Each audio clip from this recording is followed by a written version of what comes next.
আসসালামু আলাইকুম বন্ধুরা, কেমন আছে সবাই? আজকের ভিডিওতে আমরা কথা বলবো বসনিয়া ভিসার সর্বশেষ আপডেট কী আছে সেটা নিয়ে।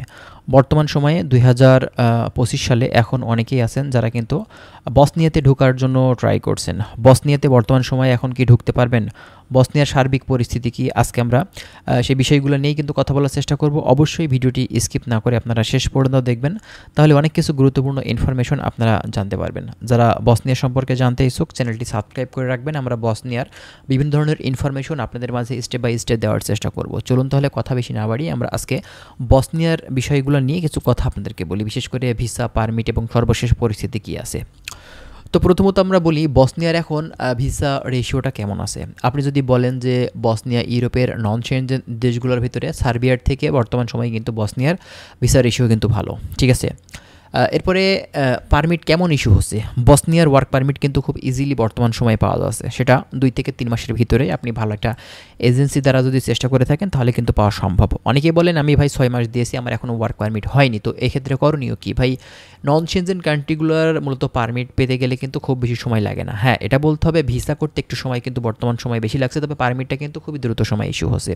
তো যারা বসনিয়াতে বর্তমান সময়ে এখন চিন্তাভাবনা করছেন ফাইল দিবেন, ওয়ার্ক পারমিট বের হবে কিনা আপনি শিওর থাকতে পারেন। বর্তমান সময়ে এখন পর্যন্ত বসনিয়ার কিন্তু ওয়ার্ক পারমিট এখন ইস্যু হচ্ছে নতুন করে, ঠিক আছে। তার মানে হচ্ছে আপনি ফাইল দিতে পারবেন, কোনো ধরনের সমস্যা কিন্তু নেই।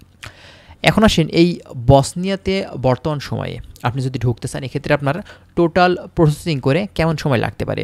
ইউরোপের যে নন সেনজেন দেশগুলো আছে আমরা বিগত দিনগুলো থেকে কিন্তু দেখে আসছি, যেমনটা ধরুন Kosovo, Montenegro, Albania, Serbia, Macedonia, হ্যাঁ, বেলারুশ, এইসব দেশগুলোতে কিন্তু আমাদের অনেক ভাই গেছে। এইসব দেশগুলোর দিকে তাকালে দেখা যায় যে নন সেনজেন কান্ট্রিগুলোতে ঢুকতে কিন্তু 6 মাস থেকে প্রায় আপনার 8 মাস বা 1 বছর পর্যন্ত কিন্তু লেগে যায়। তবে কথা হচ্ছে বিভিন্ন এজেন্সি যারা কাজ করে এরা কিন্তু মিথ্যা কথা বলে, মিথ্যা প্রলোভন দেখিয়ে কিন্তু এরা 3 থেকে 4 মাসের ভিতরেই ফ্লাইট করার কথা কিন্তু বলে ফাইলগুলো নিয়ে থাকে, কিন্তু পরবর্তীতে দেখা যায় এটা কিন্তু এতটা সহজে হয় না। তো এক্ষেত্রে আপনি যদি এই বসনিয়াতে ঢুকতে চান, আপনার কিন্তু আমি বলবো 1টি বছর আপনাকে হাতে নিতে হবে, কারণ ইউরোপের দেশ, এখানে সময় বেশি লাগবে। আর এটা ভাই যদি আপনি দ্রুত সময়ে করতে চান এটা কিন্তু এভাবে ভাই হবে না, কারণ এগুলো কন্ট্যাক্টে করার সিস্টেম নাই।